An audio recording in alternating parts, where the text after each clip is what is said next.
The Seattle Kraken are something of a fever dream. After failing to live up to the unrealistic expectations set by the Vegas Golden Knights as an expansion franchise, in their second year, the Seattle Kraken righted the ship and made it all the way to the playoffs, even winning a round. With a mix of some very promising young stars and older role players, Kraken fans have raised their expectations entering the 23-24 season, but I am not one of them. Seattle Kraken, here's why I hate your stupid f***ing team. I never heard of half of these guys.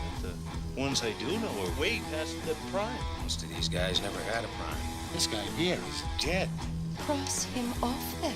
While Vegas built their expansion team on flash, pizzazz, and huge moves, the Kraken did it in a bit more of a traditional way, stocking up on young talent. Reigning Calder Trophy winner Matty Beniers and Shane Wright will both get big-time minutes in the top 6 this year, while LV Tolvanen will get a chance to build off of his surprising debut year with the Kraken. Rounding out that top 6 are, like I said, role players who stepped up into bigger roles in Seattle. Jared McCann potted 70 points last year, he'll be back on the first line. Jordan Eberle put up 60, and at age 33 will be one of the leaders of this roster. Jaden Schwartz, Alex Wenberg, Andrei Burakovsky, Brandon Tanev, Yadi Gord, and Oliver Bjorkstrand will all fill out the forward core, and most of them can play top 9 minutes if need be. The problem is that the Kraken only have one real bona fide first-line forward in Beniers. McCann and Eberle can fit the bill, but for McCann there's questions of whether last year was a fluke or not, and for Eberle, age is slowly becoming a question as well. And the big question is whether Shane Wright is going to be able to step into the NHL right now, or whether he's going to need another year of seasoning in the AHL. On the back end, it's much more known quantities. Vince Dunn and Will Borgen are both younger, and Dunn has shown that he is at least a first-pairing defenseman.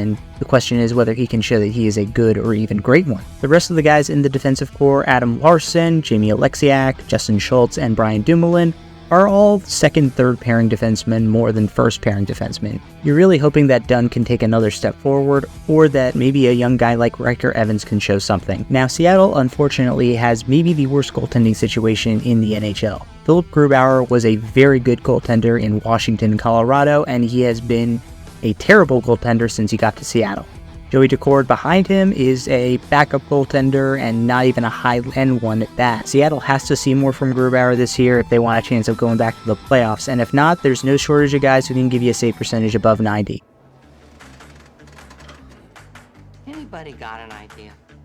Dave Haxtell shed the loser reputation he earned in Philadelphia and ended up being a Jack Adams finalist last year. Seen here being told to take a seat by Chris Hansen on To Catch a Predator, Haxtell has been, dare I say, an effective coach in his 2 years in Seattle. He's built a really cohesive identity and culture in his 2 years in Seattle, which is a real testament to his skill and also a lesson that maybe a coach is sometimes a product of the organization and the team around him, and not necessarily the other way around. Who the hell are you? I'm the new guy.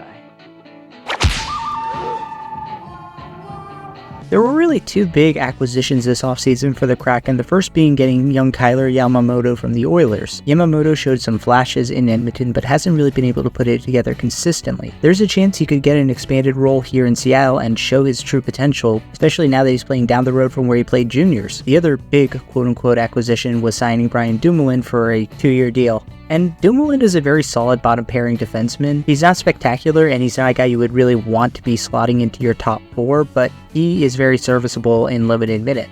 In the draft, the Kraken used that first-round pick on Edwards, but the Czech forward had a bit of a rough training camp, so it doesn't really seem like he's going to be slotting into the lineup anytime soon. You gay Irish fireman, you're okay, but I do not like. There's not a single player on the Kraken who jumps out to me other than Andrei Burakovsky, because we love you forever in Washington, Berkey.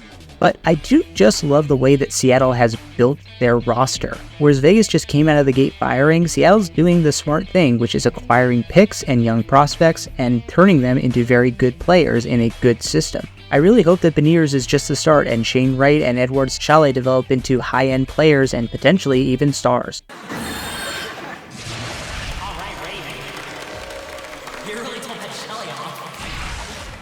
Having said all of that, I think that Seattle is poised for a step back this year. Their goaltending situation remains very dire. They got very lucky to get that many wins with their goaltenders playing so badly last year. And even though they have some really good young players who are going to get to play key roles this year, most of the lineup is being filled out by older players. They're in a really tough division too, with Vegas and Edmonton obviously leading the pack.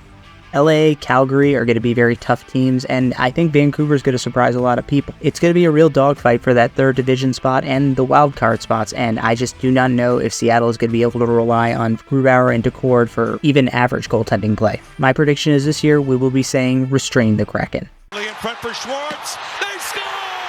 Hey!